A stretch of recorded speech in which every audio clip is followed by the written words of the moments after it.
All right. Hello, everyone. Sorry I couldn't be there today. Really quick, we're going to go through what you're going to be doing back at your seat on your own. There are just a few things that you need to fill out. We're about halfway through our project, so we want to take some time and to reflect. Just so you know, everything that we're going to be filling out today is going to be entered as a formative, but it's also going to come into play when we do our summative at the end of the assignment.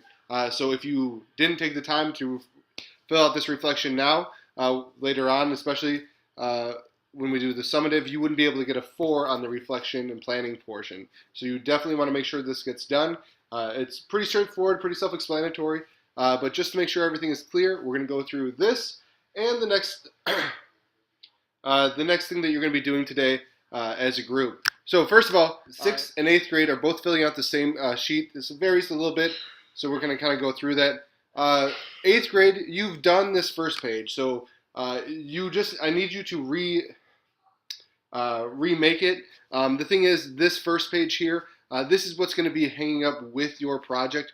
So this is our chance to get everything right as far as spelling and grammar and making sure that that image is as clear as possible.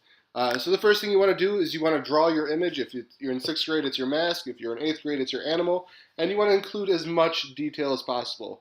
All right, you want to fill up the space that I've given you. It shouldn't be teeny tiny. It should be large. It should be full of detail. If you want to color it, you are more than welcome to. There are colored pencils in the back of the room. After that, you're going to go ahead and you're going to tell me about it. Like I said, 8th grade, you've already kind of written this part. You just need to write it again, refine it, make it better. 6th grade, you just need to tell me, what is your mask for? What are you using it for? Describe everything about how you came about designing it. What is it going to be used for? Where is it going to go? All that kind of good stuff.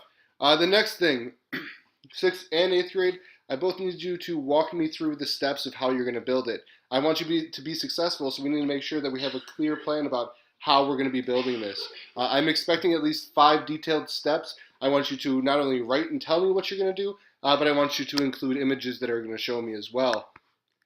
After that, if you can take some time and just kind of reflect on how things are going. I know we've only been working for a few days, but already so far, what's the hardest part? What do you think is going to be the most challenging coming up? And then think about how you want other people to view this work. So what is the end result? What is it going to be? And how can you help shape how other people are going to view your work? The last thing that we're going to do is I want you to work with a table partner. So someone at your table, if you can go ahead and write down their name here, and then have them offer some suggestions. What would they suggest for you to help improve your work? And then how is that suggestion going to help out? Once all that's done, and to be honest, that should take you about 30 to 40 minutes to complete. The next step, what we're going to be doing is you are going to be working with your table, and you are going to be doing a stop motion video. We're going to be using a program called OSnap. OSnap is something you can get on your phone, so just one person in your group needs to get that. OSnap is free.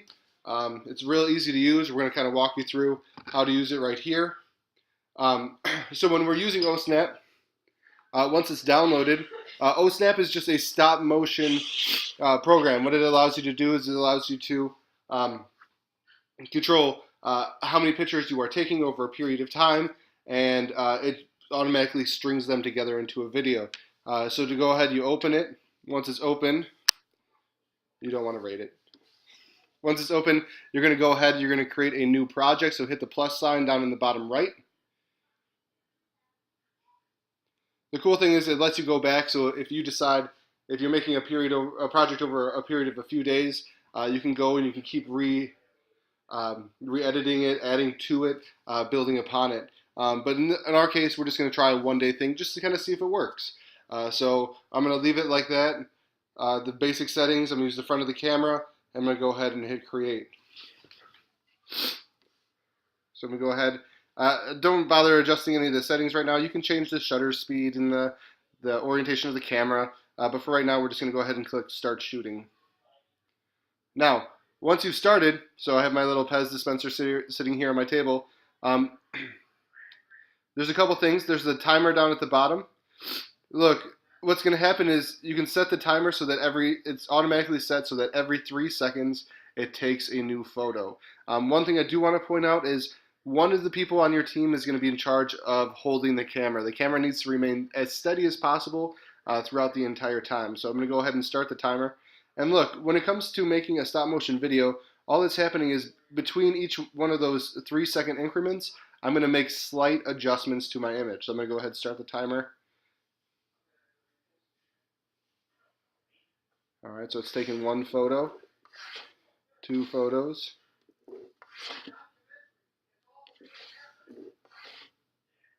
All right, so I'm making just small changes. Oops, I'm gonna knock it over. So just little tiny bits. And I'm trying to get my hand out of the shot each time. For you guys today, we're just trying to make sure to see if we can get it to work. So I want you to just use materials that you have with you, pens, pencils, erasers, folders, IDs, whatever you have. All right, so I'm going through, just moving it just a little bit at a time between each shot. This isn't going to be the cleanest video, but I think you'll get the sense of how it works from what we've done. So you can see down there at the bottom, above that white stop sign, that number is counting up. That's how many frames I've taken. Normally what happens in a film, every 32 images creates about 1 second of film. All right, so this is not a quick process. It is going to take you some time. All right, so kind of keep that in mind when you're moving it around. Each one of these movements is 1/32 of a second of film. So what's happening in that little second?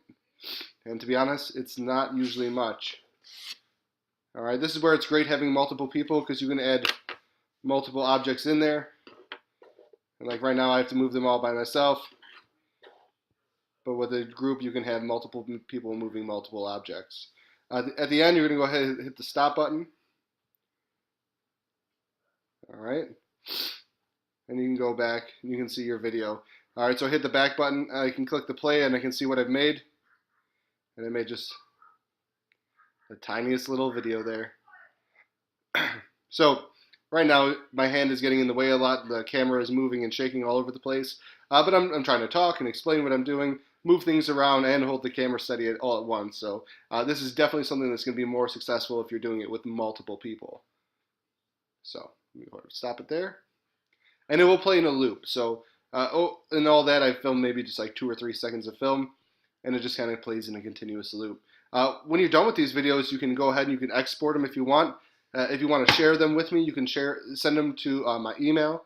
That's kdickert@rlas-116.org. Or if you go to our website and click on the Contact Me section, there's a spot where you can upload them there as well. So try a video, see what happens. Later on this quarter, I'd like to try this again and then talk about how to add like things like sound effects and editing it as we go. So this is what you're going to be doing until the end of the hour. Make sure that you are using your phone appropriately. You should be working at your table in your seat, not moving around, not wandering around the room. Yeah, and that should be it. I will be back on Thursday, and I will see you guys then. Thank you very much. Bye.